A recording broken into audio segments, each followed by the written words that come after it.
Prophecy Redemption. Written by Sir Thomas. The train for its type is the most powerful vehicle on land. And the main controller and his engines are the power behind the docks, industries, and branch lines that make up the BTC.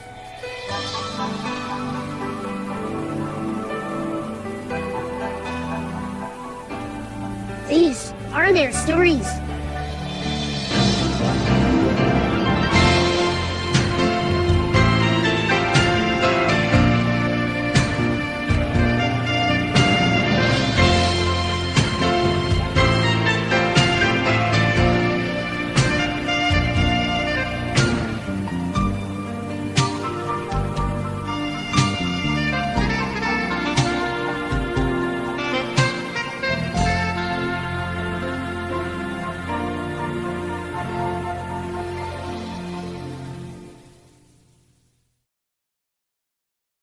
After Prophecy was repaired, he was painted black and taken off the red rocket and put on goods trains until he learned his limits. During this time, he barely talked to anyone and just looked sad.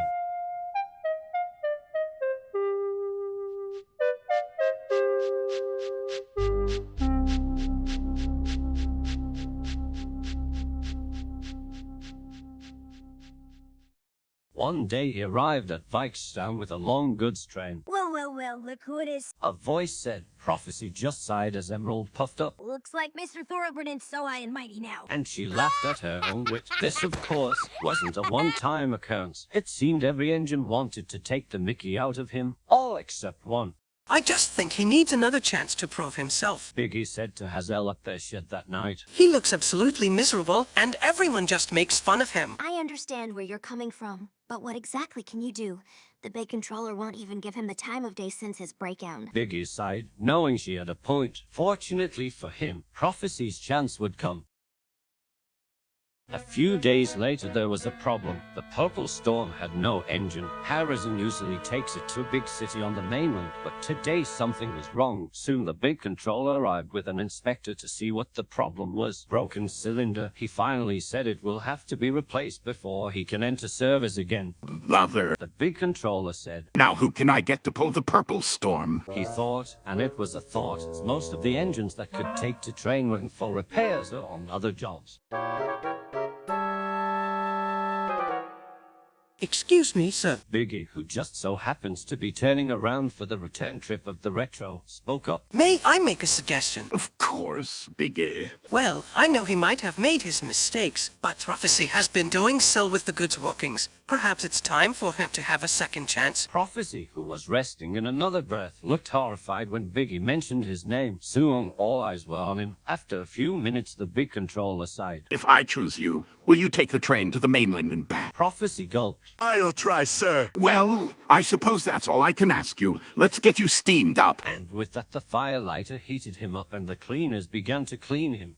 A few minutes later, Prophecy coupled up to the Purple Storm, looking so nervous he was about to drop dead. Don't worry. Biggie said encouragingly. Just remember, in big express engines, like you have their limits. You don't have to be the fastest.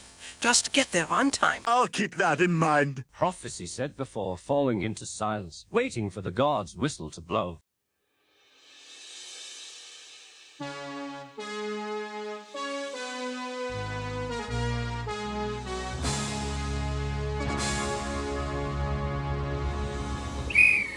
Soon enough it did, and he was on his way. It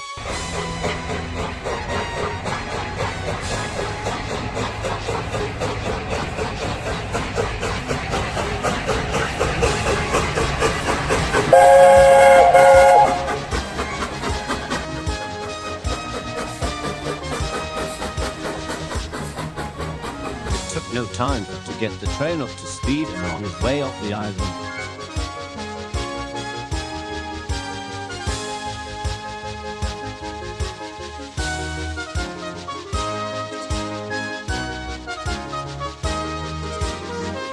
He rushed through towns and cities, warehouses and factories. There of course were times where he thought about showing off and rushing, but then he remembered what Biggie said and decided to keep his pace. And that decision was for the better, as it was a long way to the final destination.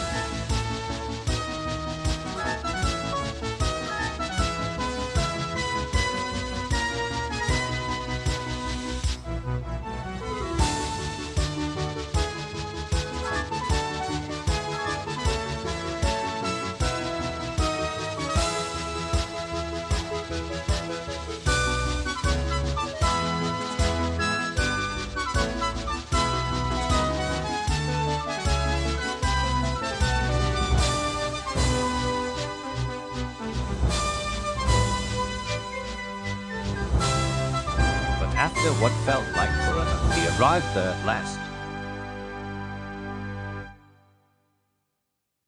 A few hours later, Prophecy arrived back at Springtown, where the big controller was waiting. Well done, Prophecy. You've definitely redeemed yourself from last time you've pulled an Nitress. As such, I think you deserve the Red Rocket back. Thank you, sir. Prophecy said, and just as the big controller said, Prophecy was back on the Red Rocket and painted red to match. While he can still sometimes be boastful, like most express engines, he knows that even engines like him have their limits.